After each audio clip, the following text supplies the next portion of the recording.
Right, welcome everyone to another game week preview, the second one this season that I've actually got a live guest alongside me on the FPL Pricey channel. So my second ever guest is one of the best managers, and she won't appreciate me saying this, I'm sure, because I'll embarrass her. But statistically, one of the very best FPL managers in the last two seasons, FPL Pickle. It is an absolute delight to have you on the show. You're the first guest I've had on that wasn't kind of a pre-arranged agreement. So first of all, how are you, and how's your season going? I'm doing well, thank you, and thank you so much for having me. I'm not gonna lie, this season has been a little bit rocky. I'm starting to realise that I think the last couple of seasons they went well, but I think I had it quite easy when looking back. This has definitely been a graft, and we're still grafting, but hopefully we will get there at some point. But yeah, thank you for having me.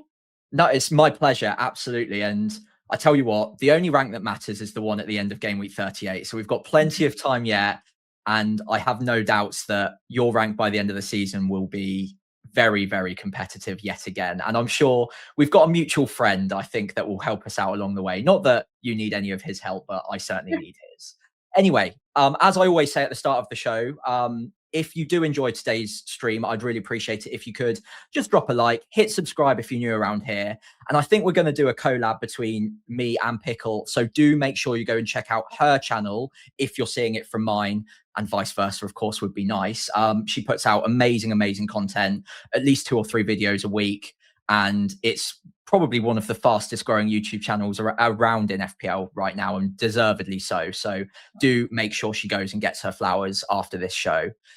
In the meantime, I think we better talk about game week 26 very quickly, because it's not been the most entertaining week or the best week for us as FPL managers.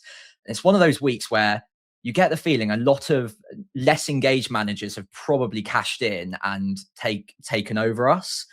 My Mhm. score is much worse than yours, so I'll start off by saying you have no reason to be embarrassed in your score. I'm on 35 points after a full playing 11 and a triple captaincy being used. I don't remember a week that's gone quite this badly. I think there were 12.9 million players started at the start of this game week in FPL total. My game week rank going into the Arsenal game was 12.8 million. I saw Mm. someone with 13 million, by the way. I don't know how that's even possible. Oh. But fair play. I mean, 35 points is a train wreck, isn't it? And you have also struggled a little bit with Gabriel TC as well. Do you want to walk us through your team so far? Of course, we've still got hope yet. Well, I mean, yeah, Gabriel triple captain did seem like a little bit of a wild decision, but the fixtures were them. I just thought, why not? Hasn't turned out fantastically yet. I mean, at least he got DEFCON, I suppose. Mm, But a 3-pointer or 9-pointer altogether to start off with is not fantastic. But hopefully for the Wolves game, it will get better. Chalobah hasn't been the best buy in the world, really. He's getting 3 4-pointers, but I was expecting a lot more with the run. Hall got benched, which was definitely a bit of a stinker, and came mm, on last minute because of Bruno G's injury, so that wasn't good either. I mean, I would have had Anderson off the bench anyway, but it was a yeah. little bit frustrating. I think just the fact that with this team, NGI has been my saving grace is quite funny, really. I've been very excited to get rid of him. And last week, when I bench boosted, what I wanted was what happened this week, where he gets a random penalty, scores it, and that's it. And that's pretty much what happened here. Had a Mm. few chances, had a few like assists that he could have had as well. But you know what? I'll take it. But yeah, other than that, it's been pretty bad, to be honest. And very frustrating because I was so tempted to do Ekatike to Strand Larsen. I had such a good feeling Mm. about it, but I thought, no, I need to just, be sensible about this. Crystal Palace are blanking in 31. Just leave it. And well, it's a 10-point swing, so that definitely hurt a little bit, but we move. We're gonna stay calm, but Yeah. not feeling at all, I must admit. I mean, Strand Larsen would have been a great differential upside punt for this week, but I do kind of agree with your prior logic to just leaving it, because if we'll come on to the most sold players this week in a bit, but I'm surprised to see Ekatike being sold by so many, because the data is still good. They've got some cracking fixtures up until the point where a lot of us are wildcarding. So I think, and obviously I've been wrong many times this season, but I think it will probably pay off to hold on to him in the next few game weeks. So fingers crossed for you. Yeah. Yeah, really unlucky on Lewis Hall, by the way. I actually sold Lewis Hall for Munoz fairly last minute. It didn't work out any better for me, so don't worry. I got 1 point off of Munoz too. It's even worse. I've got 35 to your 41, and I didn't even have a penalty taker like Ndai to get me out of trouble. I think my top scorer is joint top scorer is Haaland, who punished me at my rank. And then Elliot Anderson was the other player who, to be fair, has been one of my most consistent performers all season. So I can't really hate on him too much, but you're never getting a big haul out of him. So yeah, it's been a difficult week, but we've got a few more weeks yet to go. So fingers crossed we can turn it around. Any other standouts from this week? Well, I guess we should talk about Morgan Rogers a little bit because I've got him. You're an Aston Villa fan, if I remember correctly. Yeah. Do I have any reason to be worried, or are we looking good there? Well, if it's any consolation, I'm buying him this game week, so Okay. I think you're fine. I very much want him. I don't like the fact that I don't have him. He is one of those players, though. He'll either haul or he'll blank. Like there's not much of an in between. And Mm, Villa's attack has never been overly immense, but I'm hoping with the next few fixtures, they've got some very good fixtures coming up that we will start to see the returns there. And he's such a rank threat. I hate it. Like it scares me every I single time. know. Villa score, I'm thinking it's going to be Rogers, it's going to be Rogers. And I hate not owning players like that. It's why I bought Thiago, even when the fixtures didn't look that great. It worked out in the end, but it's just every time Brentford scored, I'd just be so scared because I'm like, Yeah, it's going to be Thiago. Not always the case, but when there are players like that, I just feel a lot better when I own them. You just feel more comfortable then. So I know it's not been great for Rogers recently, but I would definitely hold. yeah, And I think he's a absolutely. good buy as well, to be honest, so I think so too, but I'm an owner, so I might be biased. But yeah, good to hear you're thinking the same thing. And I think the notification test is a really good way of telling who you should be buying in FPL because I have that exact same theory on a number of players right now, and sadly, I don't own many of them. Man City, I feel constantly like it's going to be Semenyo. Oh, yeah. Chelsea with Palmer and João Pedro, and more often than not, both of them at the same time. And Mhm. yeah, Thiago's a big one for Brentford too. So yeah, I like that logic for the notification test. I think that's something I need to think about more with mapping my moves out ahead, like just to minimize pain more than anything else. But also, it's That's a little bit gut instinct, right? Like you know it's going to be them because you know they're a great pick. yeah, 100%. Mm. Like, obviously, I love data, and you know what? With Munoz, by the way, how unlucky was that? Oh, I Like, know. not only Munoz was scary, I mean, what was it in the end? 1.14 or something Yeah, it was. Yeah, ridiculous. about that. Yeah. It was insane. So extremely unlucky. Like that was a good transfer, and it really didn't Mm. pay off. But I think you're good to have Munoz for the next few. Obviously, he blanks, but the fixtures are good enough for him. Yeah, Yeah, I felt like Munoz was like the last player I could buy who will blank. Like at this point, it feels like it's too late. Like, can I get Semenyo? Can I get any of these extra players? I've already got 5 of them. Munoz just felt like, yeah, go on. I fancy it one last ride with a blanking player, and yeah, unfortunately, it's not worked so far. But this time, it could turn around. It was more of a yeah. story of Chelsea and Semenyo punishing us this week, really, wasn't it? Oh, Semenyo. Yeah, I thought when he joined Man City, it was going to be the classic, like he's just going to become dead as an asset, but Yeah. absolutely not. He keeps starting good minutes and just has been very, very good for them. So I think after the wild card or for the wild card, perhaps he needs to be on there. I'll have to Mm, think more about that later on. But yeah, it's agree. probably a little bit too late now, unfortunately. At I least for I me. think so. I know people who are looking at buying him, and we'll see in the transfers in a bit. But yeah, I personally do worry that it might be a little bit too late, and other players might match him. But then again, at 50% ownership, if he scores, it's going to be really painful. Yeah. Okay. One last thing before we move on: can Arsenal save us this week, or is the damage already done? Oh, I think, well, how big is the red at this stage? It's over 10 points, right? Well, for you, Yeah, I probably think even so. more. Yeah, So I mine's more don't like know. 15 points. I think Gabriel's gonna have to do some serious work for us to be saved. I mean, to be fair, if he can get a clean sheet in DEFCON, that might even be enough. Yeah, with the little bits from, well, Timber for you, Raya for me, and Rice as well. So there's a chance that we could be on a grey maybe, but in terms of getting a big green, I don't think that's going to happen, I'll tell you unfortunately. what, if I could get a grey, I would be running to the bank with that right now. I'd be absolutely cashing that in, to escape this week with a rank of 260k, which is where I started. I would 100% take that.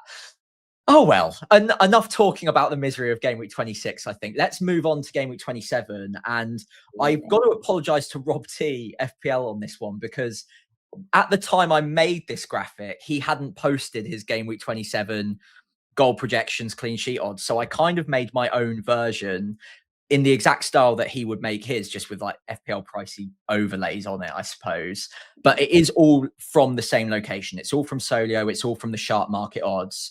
And of course, since I've made this graphic, he's actually gone and posted his game week 27 update. So I've wasted my time. However, for the time being, I thought it'd be good to have a look at the standout fixtures from game week 27, see where the immediate transfers in might be best used, and some of the teams that we might want to move away from. Looking here straight away, are there, I mean, I've highlighted a few of them that have the higher odds and the higher goal projections, but are there any that immediately stand out to you? Well, I must admit, looking at that Chelsea statistic, only Yeah, having Enzo as my attacker does not feel good at all. Especially when we've seen Palmer, João Pedro just being the king of winning penalties. Yeah, it's not looking good.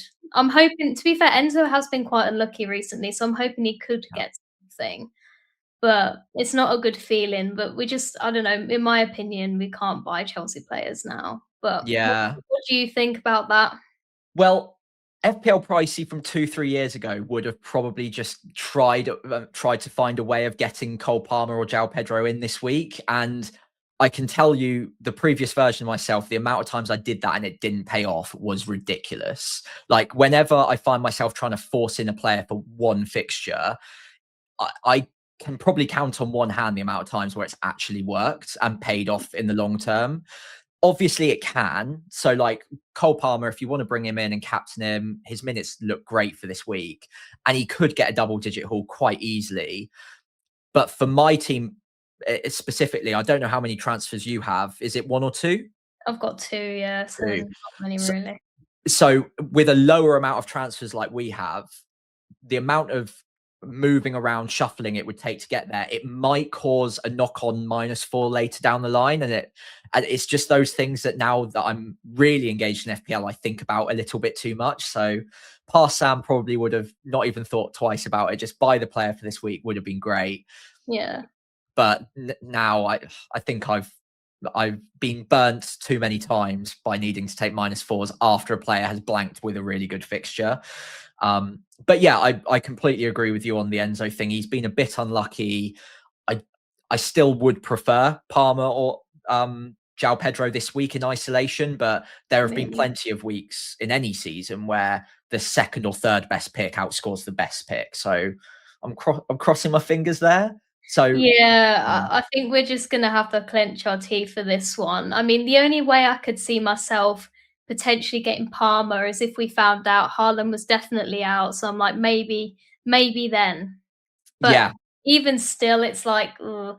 I guess with Palmer, if he does remain fit, and that's also a thing that has put a lot of people off, including myself, even if his fitness is still in question, but even if he was okay, I probably would be happy to keep him.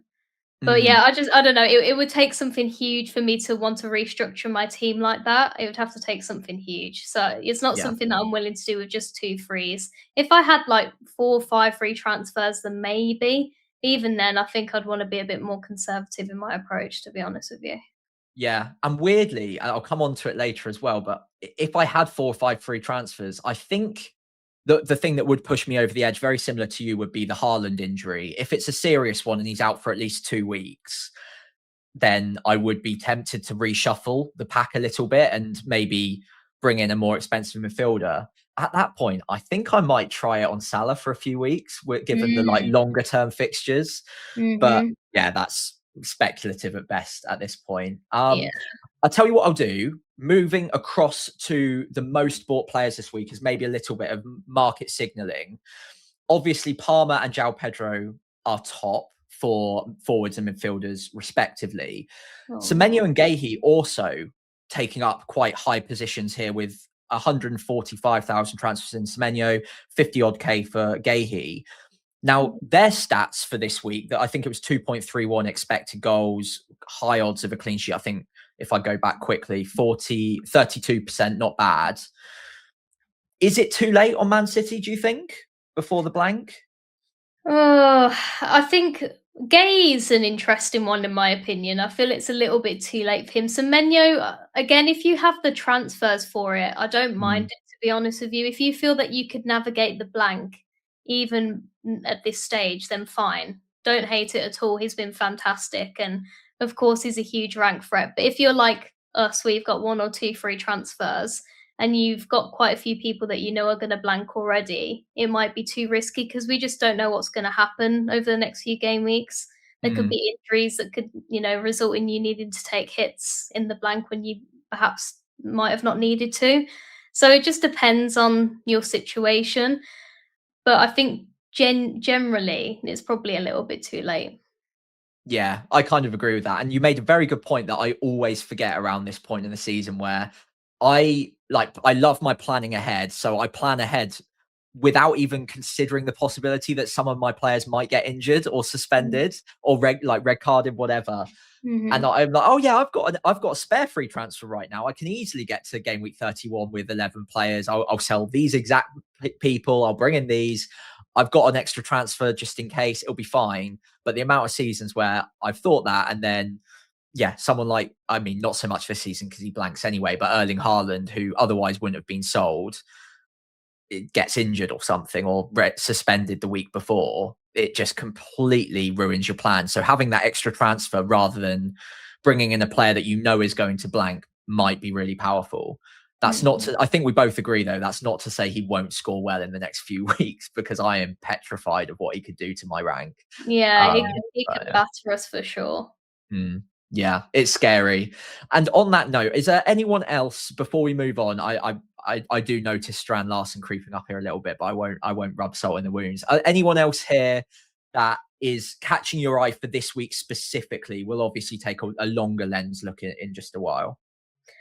Well, I see that Rodgers is there, and of course you have him. I think, Mm, like we talked about before, is the fixtures for Villa are so good coming up. So I don't mind him at all. I think that's a very sensible transfer in. Ryan being there is quite interesting as well. And of course, Bournemouth's fixtures coming up are very interesting. I think it's West mhm. Ham away next. Even the likes of Hill as well, who's turned out to be a very good value for money pick recently. He Yeah, could be very interesting. And he's someone that I've thought about a little bit, not necessarily for this week, but perhaps further down the line. Just got to think about Hall really. But yeah, I think the Bournemouth players are quite an interesting one, but I'm still not 100% on them. Don't know what you yeah. think about them, but I completely agree. And I think it is obviously situation dependent on whether you need to make a transfer this week, full stop. And we'll come on to our teams later. But I kind of agree that an extra week of information on Bournemouth in particular might be quite helpful, especially in the forward positions where Tavernier might be back pretty mm, soon. I'm not sure if he's back in full training or if he's played any, like come off the bench in the last week. But knowing whether or not he or Ryan, sorry, is completely secure in his position when mhm, they've got a full strength 11 ready to start will be quite interesting. My gut feeling is he will be fine because he's mm, been just so good. yeah, But he is a new player, so there's always some risk attached there. And I mean, Hill looks fantastic, but I would never be ripping apart my side to buy a 4 million defender, especially one from Bournemouth who, I mean, he's been great, but he's been bolstered by 3 assists that he has yeah. overperformed on a bit. They don't keep a ton of clean sheets. So No, yeah, they're quite leaky defensively, aren't they? they are. Yeah. And I mean, look, the fixtures are great. And if you need to save the money, he would be the first way I'd do it. But if money was no object, I think I would still look at Mr. 17 pointer himself, Virgil van Dijk, and just say, yeah, fine. I'll just take that. Yeah. Um, On the flip side of things, we should move on to some of the most sold players this week. And I think this is really interesting when you start looking past the clear injuries. So Bruno G being out, Kukurea, Cash, Dorgu, Haaland is obviously a doubt, so he's being sold a little bit. Mhm. But it's really interesting to me. I wonder if you agree to see some of the Liverpool picks like Verts, Ekatike on here as more sold than not. And then you've got also someone like Harry Wilson being sold, who, okay, Yeah. granted, his form's not been great recently, but the fixtures look fantastic. What do you think? Because you own 2 out of 3 of those players, right? So where are you thinking? Mhm. What are you thinking? Sorry. Well, when it comes to Ekatike, I sort of get it because I had the urge to sell him myself. I Mm, think it's just been very frustrating, but like you said earlier, the data is there. He's missing chances which he really shouldn't be. But the fact that the data is there is very positive. And so I think with the fixtures coming up, unless you seriously need to buy someone else and upgrade your midfield, for example, I probably wouldn't sell now. mm. Verts is more confusing in my opinion because I think he's been quite good recently. I know that at the beginning of the season he was not a very nice own at all. I was one of those. It was not a fun own at all. But he seems to he's come into form. He's been doing quite well recently. I think he hit the post last game week as well, if I Yeah, remember rightly. put up So yeah. 0.6 XG as well. Yeah, I mean, Mm. the data's been good recently. Yeah, it's been good. So I think they have been frustrating, but I think with Liverpool, you do just need to hold your nerve. And of course, they don't blank in 31, so they're worth keeping, Yeah. really. Wilson, yeah, very interesting as well. I personally had no plans to get rid whatsoever. He has been more frustrating recently, but he's not the type of player like Anderson where you're going to consistently get points. The floor is lower, but the ceiling is much higher. He has the capability of hauling. And I think with Mm, the fixtures coming up, that I feel like there are some hauls coming up. So yeah, I feel like he'd be a buy more than anything at the I moment. completely agree.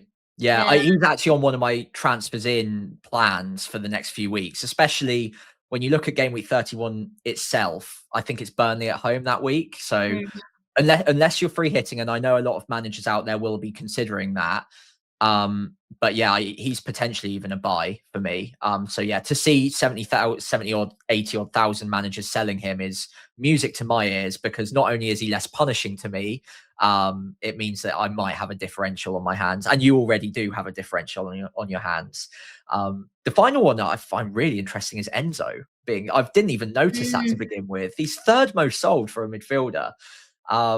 He's got Burnley at home. I know he's blanked a couple of times in a row, but surely you got to hold on for one more, right? Yeah, absolutely. I wonder whether it's because people are so desperate for João Pedro and Palmer that they've got a triple up and they're like, "Oh, I just need to Yeah, get rid of Enzo to free up one of those slots maybe." I'm that's a not really good sure point. because other than that, I don't know why you would sell him really. That's Mm. the only reason I can think that that might possibly happen, or maybe people are just frustrated, I don't know. But yeah, I'm definitely not selling.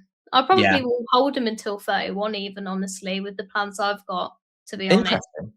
I Yeah, I don't have any major plans to get rid right now, and we'll talk more about that later, but maybe it's just something hasn't cropped up yet that I thought about, but yeah, I've yeah, no plans no, to get rid. I think when you've got a player who plays 90 minutes a match in a fairly advanced area, like, the fixtures are always great to have as well, but his data's never been bad. So I Mhm. don't think a bit like Rice, almost a more attacking version, that he's just never a terrible player to own. It might go through a patch where it might not be ideal, but he's never going to be a desperate transfer out. No, absolutely not, and I know that Palmer has been okay recently, and he doesn't seem to be getting injured or anything like that, but he has said himself he's still not 100%, and I just keep thinking if he does get injured and he is off again, then Enzo's there on penalties again, which is Yeah. definitely a bonus for his price as well, so, yeah, Mm. That's I a just worry very, very good about point. that, worry. Mhm.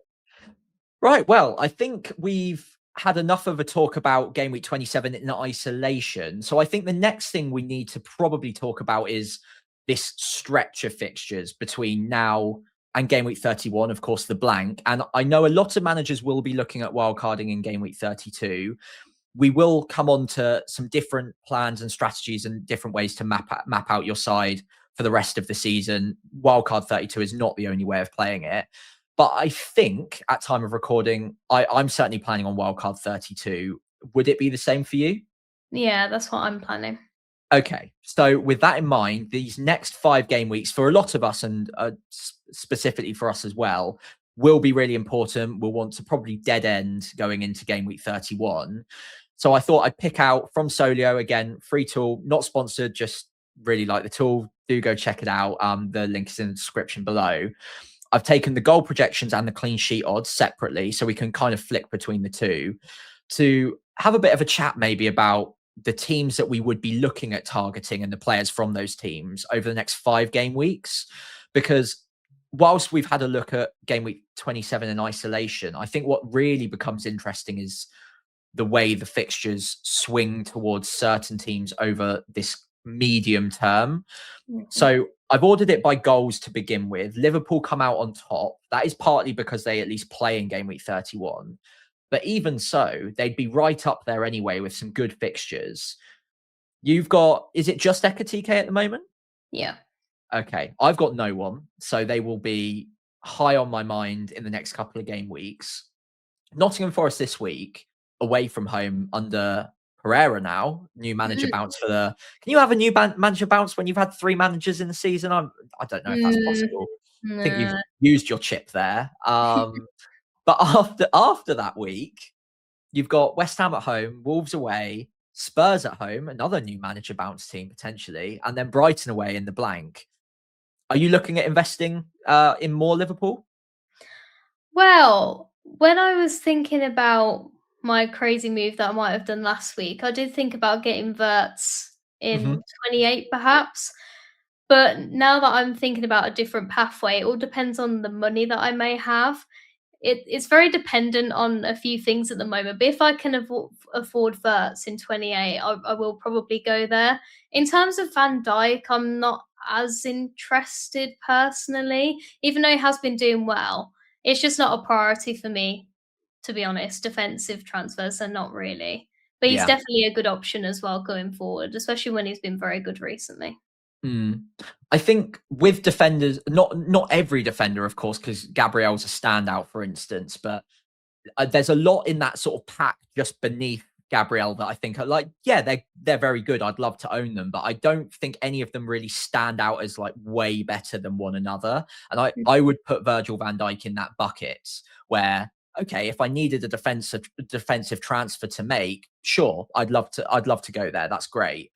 But I'm a bit like you. I don't see it as like all of my players need replacing and therefore I need to buy Virgil van Dijk immediately.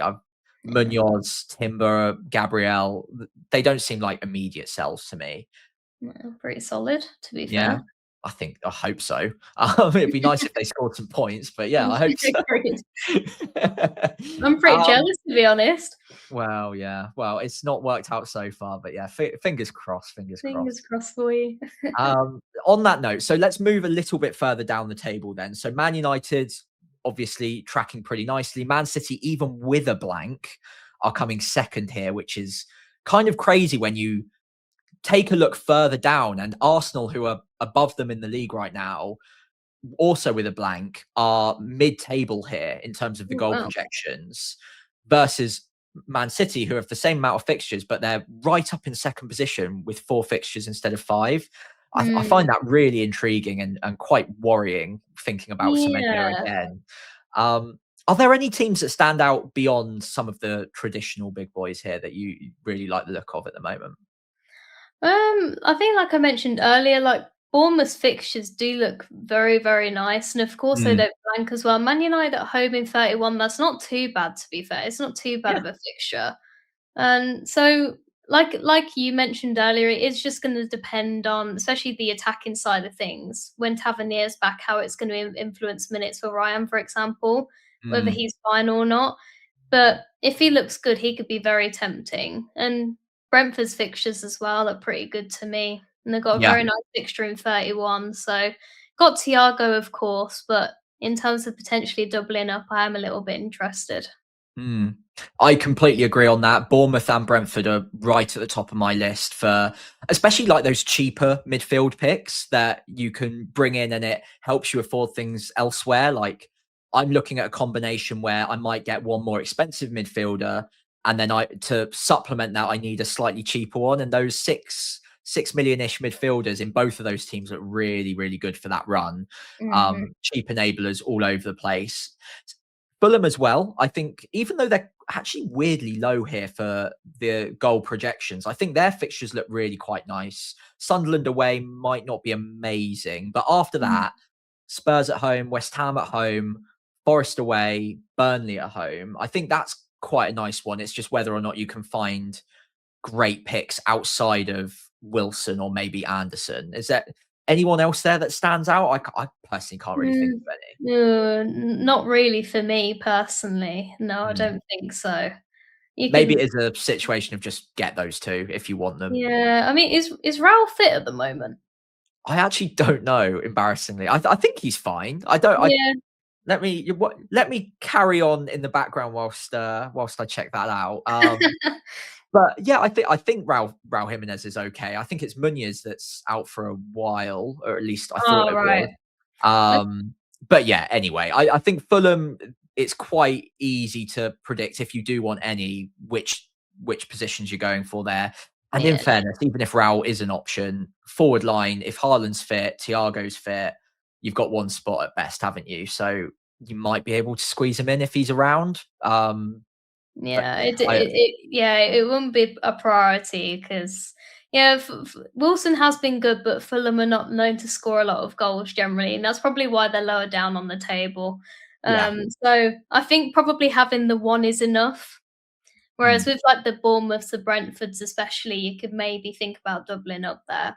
But yeah. the fixtures are good regardless for Fulham, especially in 31. That's a very nice fixture to have in a blank Oh yeah.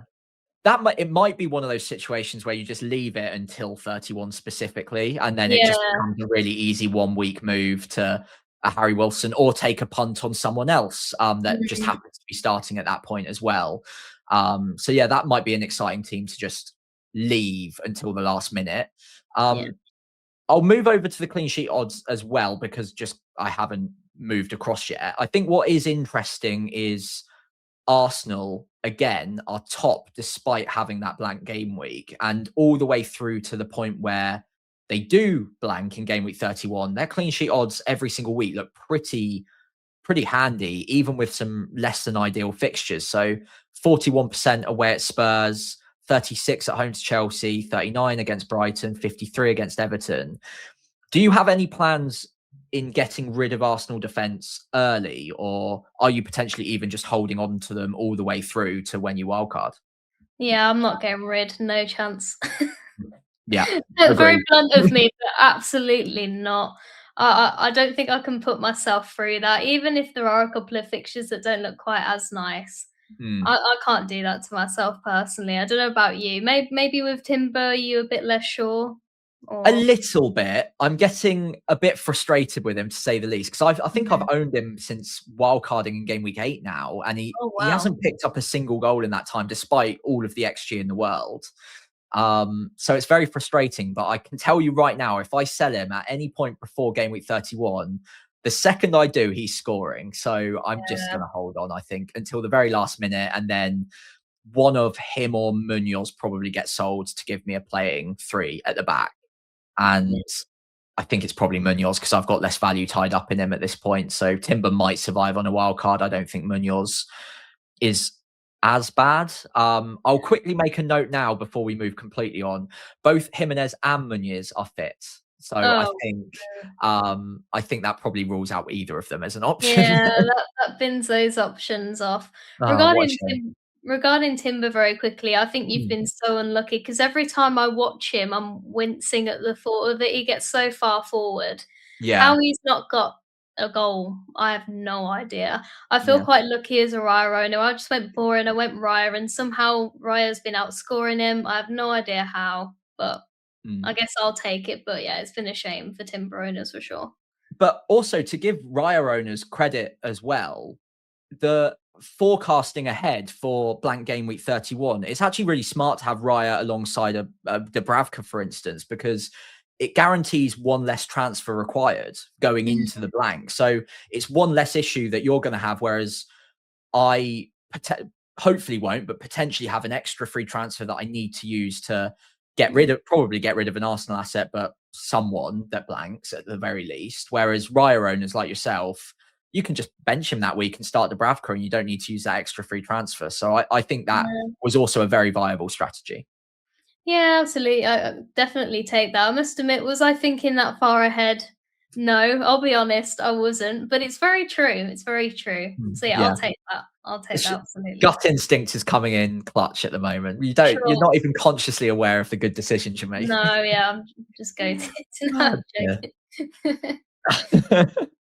Outside of that, before we move on quickly, a few other teams maybe to highlight from a clean sheet point of view. Brentford looking pretty good, understandably. Same with Fulham. So you've got, I mean, Collins just keeps getting benched at the moment. I think he was benched in the cup as well. So defensively, Brentford's quite hard to predict who you can go for. But Kelleher, I would highly vouch for. He's penalty saving genius. So I do love that Yeah, man. he's Um, great. are you looking at holding on to Chalobah, by the way, for a fifth in terms of the clean sheet odds stat in here? I've again, kind of like with Enzo, I don't really have plans to get rid because the fixture Mm, in 31 is okay, and with the defenders I have, I can bench Chalobah for the tough ones. Um, hasn't been fantastic for me, but I think I'm just gonna hold for now. makes sense. I know. To be fair, with Chalobah, and I've just moved over to the actual fixtures now.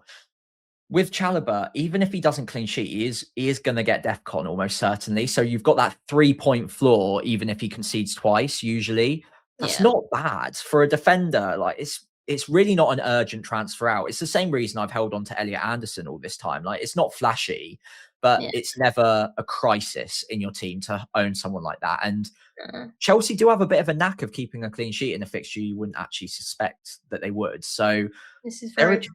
there is a chance. Outside of Chalobah, though, quickly before we move on, after game week 27 is out of the way, what would you be advising with?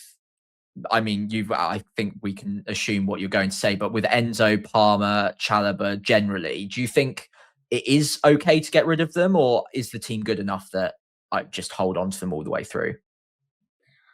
I think, especially with Chalobah, it will depend on your defensive combination because if you've got Mm, some defenders that you're really struggling with and the rotations are not looking good, then fair enough, it's an okay sell. But with Palmer, especially and Enzo, I don't feel like they're desperate sells at all. I think you can if you're able to bench them in the difficult fixtures, especially in 28. The rest of mm, them are okay. I mean, Villa away, it's all right. It's not great, but it's not too bad. I'm sure that they'll score some goals in that game, to be honest. Newcastle haven't exactly been amazing defensively recently anyway. And Everton away could be better, but I just think they're fine holds really, but yeah. it just depends on your team. It's hard to say. I wouldn't say they're hard sells or hard buys or whatever, really. Yeah, I agree. And I think it's a really interesting point you raised because I think looking ahead as we were from like game week 24, the instinct was, okay, game week 28, we'll just get rid of them all. And even now, I look across the community and if I was shorthanding what my plans are for the future, it does involve just getting rid of my Chelsea assets because you take one look at the ticker, there's a lot of red there. You don't like the away fixtures against Arsenal, Aston Villa, maybe. And it does feel like an easy sell. But I think you're right. You need to take a deeper look at each fixture in isolation. And okay, Arsenal's not an easy one, but outside of that, you can see goals in the other four of the five. Obviously Burnley, but then Villa away, Newcastle at home, Everton away doesn't look all that bad. So I think you're very right for maybe taking a look beyond just the color of the fixture ticker and actually properly having a think about how those games might go. And Chelsea are one of the better teams in the league, so they're always likely to score in any game, right? So yeah, Yeah, exactly. They score goals. So yeah, I do get it. Some, especially psychologically, you'll look at especially that Arsenal away fixture and you're like, ugh, like that can't be anywhere near my team. mm, But yeah, you have to look beyond that sometimes.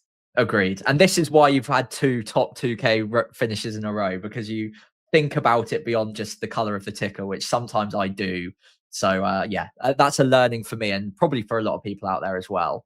Let's move on, I think, to forecasting ahead a little bit further. So we've talked about that stretch from game week 27 to game week 31. And then a lot of us, I think, are planning on wildcarding in game week 32. But whether or not you are wildcarding, regardless of that, we will have double game week 33 and blank game week 34 most likely to contest with.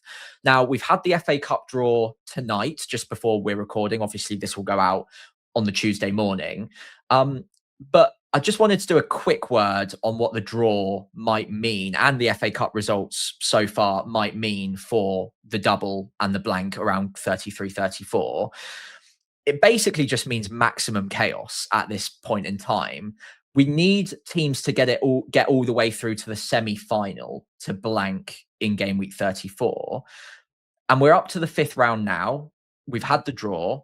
A lot of the teams have avoided facing each other, so it makes it quite hard to predict which teams are going to get through to the semi-final. And if you take a look on the left-hand side, the fixtures for game week 34, there's at most only one team that's been knocked out in any given particular fixture. So any single one of these fixtures could still yet be a blank in game week 34 with just 2 rounds left to play before we get to the semi-finals. That is really interesting. And it might mean a big double game week in game week 33. In fact, it probably will be the maximum 4 fixtures that get cancelled in 34 moving forward to 33.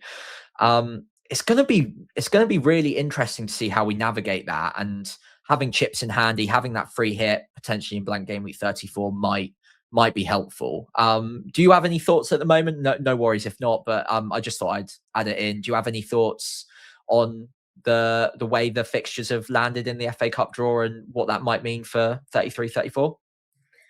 Well, I must admit, all I'm thinking now as someone who used my bench boost, I'm now very much regretting that and wish I had it, because I think that game week 33 could be a huge game week, especially with the use of a bench boost. Of course, I suppose that means for me personally, with the wild card, I don't have to worry as much about having a bench for that game specifically. So perhaps I can be a bit more free with my starting 11, perhaps. But Yeah. I think it's going to be a game week where I'm going to be sat there worrying, that's for sure, because I think it could be a very, very interesting one. I mean, what do you think about the fixtures that have landed so far? Or could Yeah, I land? think I agree that I think it does lend itself to the possibility of quite a big bench boost week in 33, although Yeah. there are still 2 rounds to go. And the amount of times I tried to predict it and then there's a giant killing like Arsenal go out to Mansfield, that is unlikely. Let's be fair, but it's possible. You never know. And then you do have a couple of teams that are facing each other from the Premier League. So Wolves versus Liverpool means that only one of the Liverpool Crystal Palace game or the Wolves Spurs game can be or can go ahead, in game week 34. The other one will potentially get postponed down the line, of course.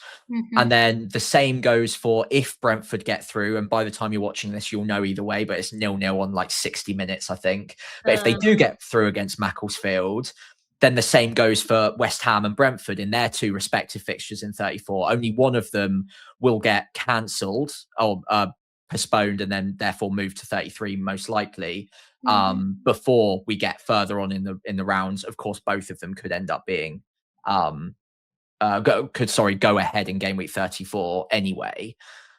So yeah, I think it's too early to tell, but it's given us the possibility of chaos still. And the longer that there's the possibility of chaos, the better for people who are chasing rank, I think, because it does mean that there's a wider player pool to pick from going into the double game week. You can have a little bit more maybe free reign or opportunity for upside because you've got a few different teams to pick from. You can go against the grain a little bit and potentially even find some different strategies that other people aren't thinking of. So yeah, maximum excitement, maximum chaos. I'm all for it so far, but we'll see. We'll see if Southampton, my team, can pull off an upset against Fulham and get that game on between Fulham and Villa as well. That would be fun. I could see that happening. It's I possible. I could. I don't know. I have a feeling. I could be wrong, but I have a feeling. So we'll see. Yeah, I always sneak Southampton chat into these shows somehow, so that's my 2 seconds on Southampton. Well, they're But in the background, aren't they? yeah, they're always there. When I don't have my green screen on, you can see it. But yeah, Southampton, they've been playing better recently. I'm quite happy with us all of a sudden. So yeah, fingers crossed. But who knows what it will be like by the time we get to Fulham? We could be a completely different team yet again. But enough on double game week 33 and 34, because again, we don't have all the information yet. Just something to flag. I thought it would be good to maybe wrap up the show with a bit of a meta discussion on the back end of the season, 32 to 38. I think at the time of recording, we're both probably chasing a little bit, but not like in a desperate, dire situation where we need to just throw caution to the wind, take a really different route for the sake of it. But I'd love to hear a little bit about your plans ahead of the rest of the season, 32 through to 38 after wildcarding. As it stands, obviously it's early days. We're not going to hold you to it, but I'd love to have a listen to what your thoughts are so far, and maybe a loose chip strategy if you've got one, and potentially we can then have a look at the different bits of advice we might give to people who are holding rank and are looking pretty strong at the moment versus those that might be chasing perhaps even more than we are, going into those last few game weeks, and where there might be a bit more opportunity to catch up in your mini leagues, for instance. So I think for me, chip strategy wise, it's a little bit more boring now because I've used my triple captain now this game week and I used Mm, my bench boost the game week before. So I've only got wild card and free hit left anyway. And mm, to be honest, personally, I still think I'm gonna go the same route as most people, where I'm gonna wild card in 32 and free hit in 34. mm. There has been part of me that's wondered whether to potentially delay the wild card, possibly, because for my team personally, I've sort of found that even in 31, I will have still quite a few free transfers. I think I might have Yeah. about four. Of course, this again, we talked about this earlier. It would depend if there's any injuries, any suspensions that we need to account for. But there is the potential for me to use those to work around it and then wildcard later. But I think realistically, Mm, I'm just going to stick with the plan. There's been a couple of times this season where I've gone against the grain and it's not really worked out for me. So I'm being a little bit more cautious now, even though I want to chase. And I think for me, it will just be about chasing differentials or having a look at players that could be good that are very lowly owned and going for them before anyone else does. I was very good at doing that last season with the likes of Cunha, with the likes of mm. so those worked out very well for me last season. Hasn't There's been a couple that have worked out like that for me, like Wilson and Bruno G. They came good for me, but it's time for me to really look carefully and try and find some punts that could help me propel because I've felt so stuck recently. I just feel like I've been in the same place for so long, and I Oh my hate God. it. Do you Tell me feel about the same? it. Oh gosh, is it awful? I think I made it to like 200K after like 8, 9 game weeks, and I've just been around there ever since. It's been horrifically bad. I think it's way worse being in that situation than it is like coming from, like, even if I was still like a million right now, but then like every week you're making progress, you're moving up the ranks slowly, and it feels like you've got some momentum. Whereas, yeah, it feels like I'm walking through treacle at the moment in FPL terms. It's been hard work, so I do completely sympathize. Just out of interest, you mentioned looking for some differential punts and getting on them early. Have you got any in mind yet, or is that just as a concept by the time we get to like wildcarding? I mean, in terms of at the moment, I think I think these players have been talked about a lot already, to be honest with you, I think. But doubling up on Brentford attack and maybe going for Dango could be quite nice at the moment with the fixtures that they got. Hmm. Potentially going for Ryan, maybe taking that risk with him. Yeah, And I mentioned Strand Larsen already. I think I'm not going to go for it anymore, but I was very tempted to punt on him, and he still could be an okay punt if you are able to navigate the blank. But the fixtures are sort of going now, so yeah. less keen. But in terms of far, far ahead, I must admit I haven't looked that far into it yet. I'm not someone that looks really, really far into the future. Some people plan like 10, 15 game weeks in advance. I'm a little bit more take it week by week sort of thing. I definitely do plan, but not that intensely. I Yeah. mean, even it's difficult because I love punting on Wolves players for some reason. Maybe that's why I thought about Strand Larson, even though he's not a Wolves player anymore. But one, they've been really quite bad this season as compared to normal. But at the same time, they could be having fun at the end of the season. They've probably accepted their fate. And it Mm, might be that they end up scoring more because of it. So you never know. Maybe down the line there could be a cheeky Wolves player that we could punt on. Who mm. knows? Who knows? Adam Armstrong, come on down. That's what I've got to say for it. Burnley away, last game of the season. That could be a high scoring game. To be fair, that might be a lot Yeah. of fun. In terms of chip strategy, and I realise we're approaching the end of the recording now, but in terms of chip strategy, is it on your mind because you don't have the bench boost to maybe push back the wildcard by like one single extra week if you can? So like do it in game week 33 when a lot of people are bench boosting, but they've obviously had to wildcard a week early to account Mm. for that. Could that give you like a little edge where players might get injured? Maybe other players come into the fray that people who wildcarded the week before might not have been able to get there. I have absolutely thought about it, and you know what? After this, I'm gonna tinker a little bit because if there's a way that I can make my game week 32 team look decent enough before our wild card, I will be tempted to do that because yeah, it will give me a little bit of an edge Yeah. potentially. That at the very least could help me not get battered quite as hard if this game week ends up being huge for bench boosters. I'm Mm. gonna hope and pray it isn't. No offense.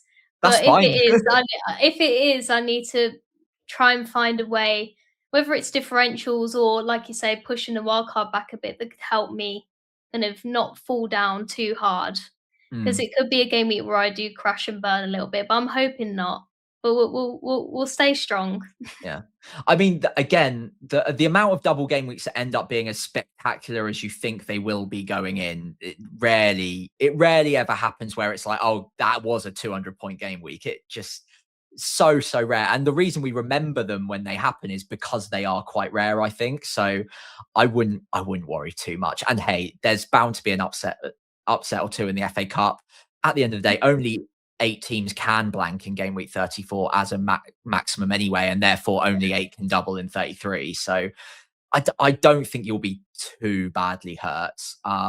Yeah, but fingers crossed. And having that slightly differential strategy, maybe being able to wildcard a week later, could enable you to get on a few of those differential picks that other people have missed out on, and that could be your edge. That could be your advantage. Absolutely. Before we wrap up, in terms of if you were chasing, first of all, do you consider yourself to be chasing at the moment at your rank? And I suppose as an extension, I'm at around the same rank. So are we chasing, do you think? Well, I'm in that mindset where, like, I want to chase, but I'm too scared to chase. I think last week was Yeah. a good example of that. I wanted to do Ekatike to Strand Larson, and part of me, like, wishes I had done it, but part of me is glad that I didn't do it. Mm, So, I'm very I don't wanna call myself boring as a manager, but I tend to be quite safe in my picks normally, and even if I do pick a differential, it normally has to have some backing behind it. mm, So yeah, I think deep down I am chasing, but I'm not doing much about it, if that makes sense. I'm wanting to chase, but haven't done that much at the moment to let that happen. yeah. So I don't know. It's a weird one with me. It's probably why I'm stuck, to be fair. I mean, I feel the same as you. Like, I don't feel like I'm desperate to chase just yet. I think if we added another 5 game weeks to the mix and I was still at this sort of rank, then I'd become a bit more desperate in the Hmm. search of like a top 100k, for instance. But at the moment, I feel like I'm waiting for the right opportunity to present itself, Mhm. because I don't like taking a punt for the sake of it, or like changing my strategy for the sake of it. I like doing it when I notice something that maybe other people haven't, and I'm like, oh, Mhm. that's a real opportunity. So one example I have is, let's say Haaland is out for 2 or 3 game weeks. At that point, I would be pretty tempted. Not this week because I've only got 1 free transfer, but next week I could easily do Haaland and Enzo to and Ekatike and Salah, for instance. And I don't think anyone's going to really have Salah. So like it's that kind of opportunity I think I'm looking for, but none of them have actually really presented themselves to me yet. And maybe Palmer was one of those that was an opportunity and I just missed it. Yeah. But I'm hoping that one or two of them do present themselves in the next few game weeks, or certainly by the time I won a wild card. If people are chasing a bit more, let's say they're, I don't know, 1 million and they want to be top 100k, for instance, would you change your strategy at this point? Would you look for opportunities wherever you can, or would you still maybe play week to week and wait for the opportunity a little bit? Ooh, that's such a hard question. I It think is, sorry. in terms of strategy, I would maybe stick Hmm. because I'm not sure in terms of the game weeks where things will work out as you think they will, if that makes sense. But Mm, maybe in terms of like captaincy, for example, those are subtle ways in which you can differentiate to allow you to propel up the ranks a little bit. yeah, Of that course, can make a big difference, right? mm, absolutely, it can. Mm, Especially when there's the likes of Haaland, although he's coming back to form a little bit, and of course there's the injury doubts, but there was a period where he wasn't performing, and there were players that were massively outscoring him, and if you'd captained other players when other people were captaining Haaland, you must have had an insane gain from that. So I guess it's just looking at opportunities like that, and also just little differentials as well, whether they're cheap, whether they're expensive. If you have a good feeling about them, I would just do it, but like you say, I wouldn't break up my team entirely to do it, and I'd try not to take hits if you can. mm. I'm not a massive hit fan, to be honest with you. So You'll be proud of me. I haven't taken a hit yet this season for the first time really? ever. Yeah, yeah, yeah. Usually I've taken 3 or 4 by now. Oh, wow, that's really good. I think I've either taken 1 or 2. I think it's just the 1, and it was quite recently, and it did Mm, work out okay. mm. But I'm quite hit averse. I don't like to take hits unless I absolutely have to be I'm honest with you. trying to be more like that this season. Yeah, it's hard though, isn't it? Because sometimes Yeah, it works sometimes out really well. yeah. I mean, the upside is always there, and it the thing that is underrated about a hit is it kind of pushes you back ahead of the crowd sometimes with transfer plans, whereas Mm, if you're just locking out the opportunity to take hits ever, you're always potentially one move behind yeah, unless it kind of comes back round to the point where yeah. you've already got the player that everyone wants, which never happens for me. Um, anyway, I realize we've nearly reached an hour and I set aside a few minutes for someone messaged in. I think we might have heard of them before. A guy called FPL Raptor. Um, We might have mm, some questions to answer from him. Seems to be a big fan of at least one of us. oh, Um, so we've got 3 questions. We'll treat it as a quick fire because we've still got to quickly run through our teams. Would you sell Rice this week? Is number 1, and if so, who for? I'll let you answer this one. well, at first I wasn't too sure, but honestly, I've thought more about it, and to be honest with you, if there's players like Rogers that you'd want, or even Mhm. like a Verts, Yeah, I think it's a no. I think it's a fine sell. I really yeah. do. Would Uh, you do Rice to Verts this week or wait a week? Just out of interest. ooh, that's difficult, you know. It is, I because actually that's would the be transfer I'm tempted to wondering about. I actually would be tempted to do it now. Would you? A little Interesting. bit. Yeah, a little bit. I know. Maybe that's a bit Interesting. against the grain, but I'd be a little bit tempted to do it now. Liverpool have Forest this week, right? Yeah, Forest Yeah. away. Yeah. I do quite like it. I do. Mm, Yeah, interesting. Yeah, so if we're selling Rice, it would be for someone with decent upside, maybe a bit more expensive, I suppose, like Verts. Probably not Semenyo at this point. Would you agree? yeah, probably not, unless you have many, many transfers. Fair Yeah. enough if you do. If you've got 5 free transfers, I don't Oh, hate yeah. it, but I feel like the majority of people are struggling with transfers a little bit at the moment, at least from what I've seen. So, Yeah. yeah. Anyone who's stored up 3 or 4 transfers at this point is a genius and Yeah. very, very much psychic, I think. Yeah. On to number 2, the best sub 6 million midfielder. I will include, for the sake of argument, because he's being talked in this bracket as well, I'll include Harry Wilson, who I think is exactly 6. Mhm. So Dango, Harry Wilson, Ryan, Somerville, I suppose you could kind of include in that. Is Yeah. anyone standing out to you at the moment?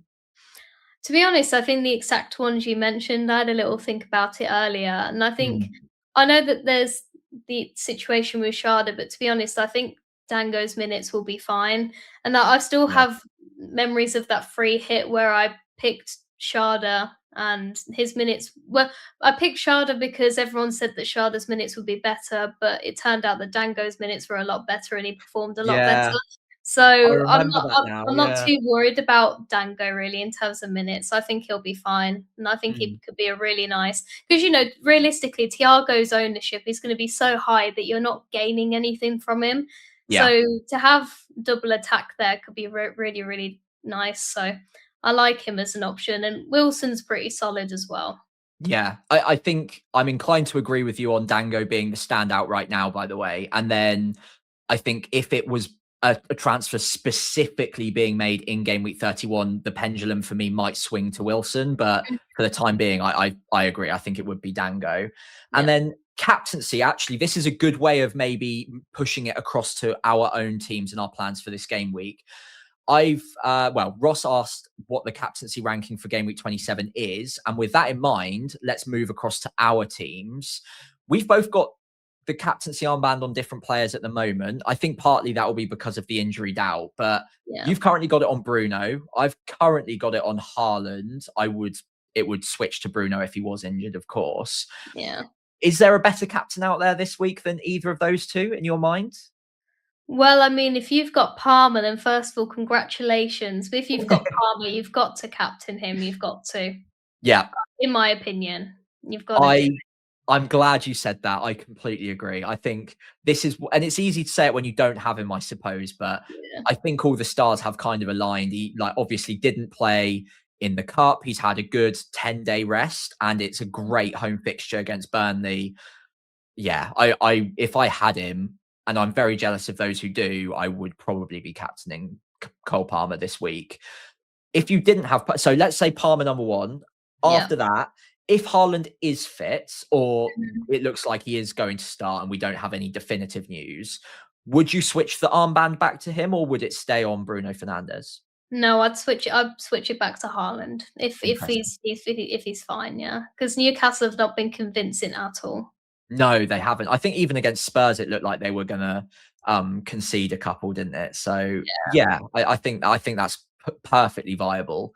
So I think Ross, if we're answering your question directly, it would be Palmer first, Haaland next, and then probably Bruno in third, unless I'm missing anyone obvious. No, I would agree. I think Bruno third as a Hmm. safe option.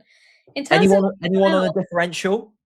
ooh, I mean, maybe if you had João Pedro, you could punt on that as a captaincy shout. Don't hate that.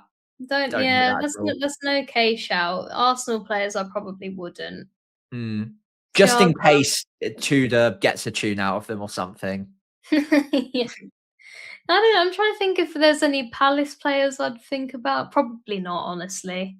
I Um, think if we knew for sure who the penalty taker was, I'd be a bit tempted. But hmm, because there's that debate over whether Saar will take the next one, it probably rules it out in my mind.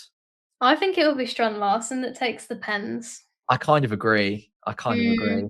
But yeah. I think it's at least enough in the air that I wouldn't be certain either way, if that Oh makes sense. no, yeah. I don't think they're quite worth the risk at the moment, unfortunately.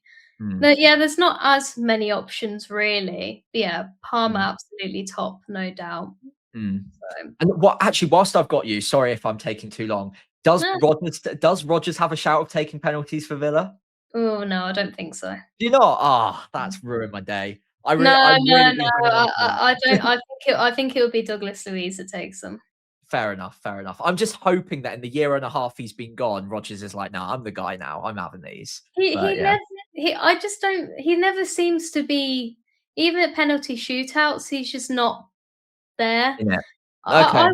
yeah, I think at the start of the season or last season, I was feeling quite hopeful maybe he will be the one taking them, especially when Watkins was out for whatever reason, but it doesn't seem to be the case. We don't really, to be honest, that's quite a big weakness in our team. We don't really have many strong penalty takers. I Mm. mean, McKinn's injured anyway, I believe. Yeah. And Yeah, I think now that Douglas Luiz back, he's pretty solid. He was taking them before he left. I reckon it will just be him when he's on the pitch. In terms of who it is when he's not, probably Watkins if he's on. If he's not on, I actually have no idea. I unfortunately don't think it'll be Rodgers. I'm really Oh, sorry. maybe Matty Cash has got a better chance than Rodgers then. Oh, I Yeah, don't know. maybe, Oh, well. honestly. Oh, well, that is a shame. But if you're Yeah. still keen on buying him, then he's good enough for me. Yeah, With I'm that in buying mind, him. shall we run through your team quickly so far? And again, Sure you're not tied to anything. Yeah, so at the moment, originally I was very frustrated with Ekatike and wanted to bin him off, but I've calmed down now and I'm like, that's probably not a good idea and it'll probably bite me. So I'm not going to do that. I think with that in mind, I think NGI, even though he did well for me this game week, he's got to go. He's not been great. I'm very grateful for those points, but he's got to go. And Mhm. I want Rodgers because not having him for these upcoming fixtures is very scary to me. So I think what I'm going to do with my 2 free transfers is do Rice to Rodgers and then Mhm. NGI to Dango. That's currently what I'm considering. I like it. In terms of whether I start Wilson or Dango, I'm not sure yet because I'm someone who likes to Mm. diversify a little bit. I don't like to have too many players from the same team, even though I did just mention I like the sound of the double up with Brighton at home, especially.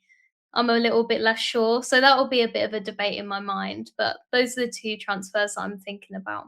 And I'm assuming to be able to bring in Rodgers this week, you would need to make the downgrade to afford it. Is that right? Yeah, so Rice to Rodgers and then NGI to Dango. Yeah. So So both have to happen at the set, like to make the other one affordable. yeah, Yeah. yeah. Okay. I don't believe I have anything in the bank at the moment. I'm Okay. pretty sure I've got 0 in the bank, so Yeah, fair enough. Otherwise, I would have said maybe if you were going to bench Dango anyway, leave that for next week and then just do Rice to Rogers. But yeah, I think that it's safe enough to maybe just bring in Dango as well now. yeah. And then, yeah, you do have a bit of a benching dilemma, but it's a nice one to have because you've got 8 strong attackers, which will come in handy over the next few game weeks. So with that in mind, I can see why you're thinking maybe I will hold on to Enzo Fernandez because you can always bench him if you need to quite Yeah. easily, actually. So, Yeah. yeah, your team value must be quite good, actually, looking at it. It looks like you've got a Yeah. lot of money spent. Yeah, I don't know what it quite is. There was a period where I was really struggling for team value, but then it shot up again. I Hmm. actually don't know what it is at the moment. I should have probably been more prepared for this podcast. I'm not gonna No, lie. not at all. I never remember what my team value is. I just know what I've got in the bank. That's all. The thing is, on the phone and on the computer, it says different things. But on my phone, it says I've got my squad value is 103.9.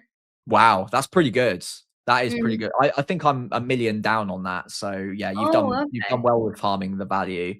Yeah. I'm always bad. I always make my moves too late. And very easy to sell the players I've got tied up value in as well, which Yeah, again is another weakness. But anyway, so it looks like you're really well set up for this week. And yeah, fingers crossed on Haaland's fitness. yeah. My team is not too dissimilar. There are a few key differences. So I've got Kelleher in goal coming into some better fixtures now. So I'm happy to own him finally. Double Arsenal defense. So Gabriel Timber, Munoz as well. I'm really hoping that that pays off at some Mm, point soon. In my midfield, I've got 5 rather than 4. So I've got Elliot Anderson in there. With Liverpool at home, arguably I could bench him for someone like, the Fulham Anderson or Alderete, who probably have better fixtures, but Elliot Anderson mm, is just so consistent. Like I can just take that 4 points to the bank now. yeah. Whereas with the other two, I reckon they both concede. So I don't know, maybe 4 or 3 points at most. Um, then moving across, it's Rogers, Rice, who I am looking at selling, but probably not this week, Mhm. maybe. I've got 2.8 in the bank, so I could sell him now, which is why Verts is interesting to me. But then I've got Bruno Fernandez, Enzo Fernandez, Haaland up top with the armband, and Thiago in place already ahead of the good fixtures. So if I was to make a transfer, I think it probably would have to be in the Rice position, more likely than not. And that would again likely either be up to Verts or down to someone like Dango, for instance. So the two players that we've been talking about quite a lot. I've obviously already got Rodgers, who you're buying as well. Both really interesting to me. I am just wondering if it's worth rolling the free transfer, given that my team's okay for this week, and then having 2 next week might just give me that bit more information, a bit more flexibility. And who knows, if Haaland freakishly misses out this week and looks a doubt for next week, then it opens up a sneaky avenue to maybe look at bringing in Salah as a real differential. So having those 2 free transfers next week would be helpful. And I've got a couple of players on the bench that I don't mind coming off it this week if needed. Yeah, absolutely. Your And bench is pretty solid, to be fair. I think your team's pretty good, to be fair. I wouldn't mind rolling that team at all. I was yeah, just wondering with Anderson, are you planning on holding for the foreseeable? this is the question. So Elliot Anderson, like I always mention on this channel, like I just never think he's a bad player to own. A bit like what we said with Enzo Fernandez earlier. But equally, over this next 4 or 5 game weeks, are there players around his price that I think can spike a couple of 10+ pointers and therefore beat him in this shorter run? Yes. And do I think that I can identify those players? Yeah, I think I probably have a decent chance of doing so. Over a longer stretch, I would probably back him over most of those picks because the fixtures will come and go, the form will come and go, and it saves the transfers to just hold on to him. Yeah. But with 4 or 5 weeks to go, it is really tempting to look at Dango, Ryan, Wilson, even Kevin Schade. I think I can afford in that position if I really wanted to. So yeah, there are options there. I am considering moving him on, maybe even this week, actually. That's something I hadn't really considered, but it does make sense. The only thing that I will mention is if I sell Elliot Anderson, I will not have a spare free transfer in game week 31 to deal with any injury. So like mapping ahead, I've got 5 players that are blanking and Mark GU. So 4 free transfers left to go. I need to basically use those transfers on players that don't blank. Transfers on players who do blank to players who don't. Anderson, of course, doesn't blank. So it would be another transfer I don't have to upgrade a player that does blank down the line. So I could do it technically without a hit down the line. But if any player gets injured, then I'm in trouble. So yeah, I've got to weigh that one up. And it might be one that I mentioned Wilson maybe for 1 week in 31. If I maybe get to game week 31 and I don't have any other issues, then maybe that's my luxury, for instance. Yeah. That's what I'm kind of thinking. But I do wish I had just 1 extra free transfer where I could have a bit more fun with that position for a few more weeks. Yeah, it's difficult. I feel like in my position, like over the past few game weeks, if I had the strongest players, maybe not, but I feel like I'm quite well set up for the blank. I don't really Yeah. feel like I'm struggling with it. I feel like I'll be fine. And it might even be that I still have a player on the bench, even in the game week 31. So I think for me, I'll be looking at Hall and whether I keep him or not, because the fixture in 31's okay. But Yeah, yeah, it is. he's Yeah. nothing great. I feel like I should have maybe seen that benching coming, but I didn't, and it is what it is. But I think it's just it's not been a unlucky.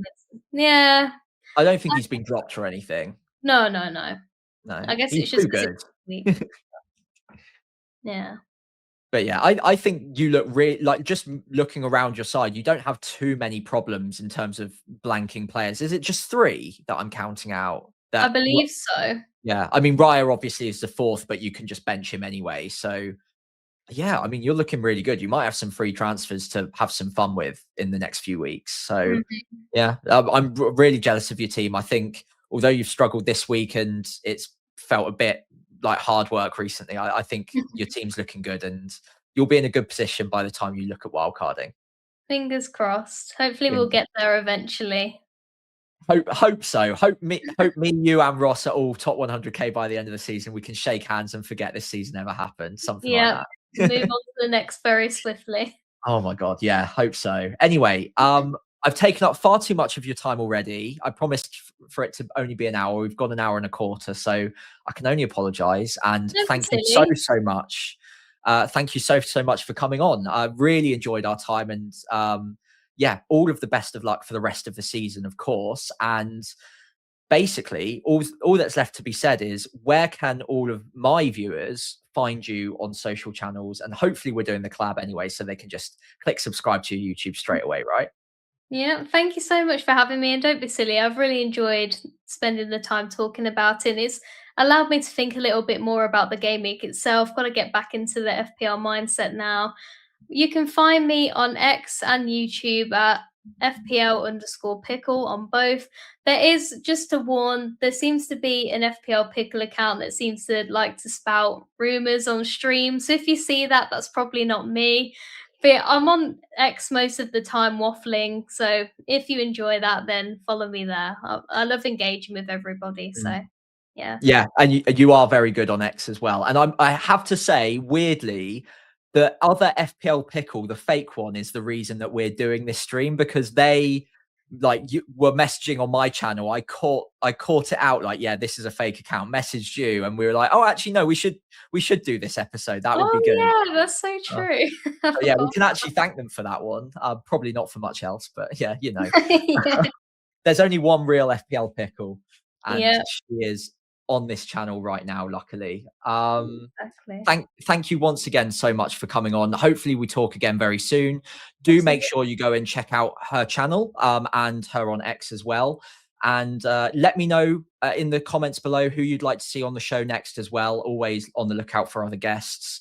I think you've got a boyfriend that might be quite good on this as well, Pickle. Oh, yeah. potentially. I mean, he could Might be one to- he could be a decent guest, I suppose. Decent. I think he had his own show at one Oh, point. God. Here he is. Sorry, it's a crash in the There he is. I recording. recognise Hello, this guy. everyone. We still test who's watching at the end of the video. Comment something. Yeah. Comment an egg down below if you're still watching. I like it.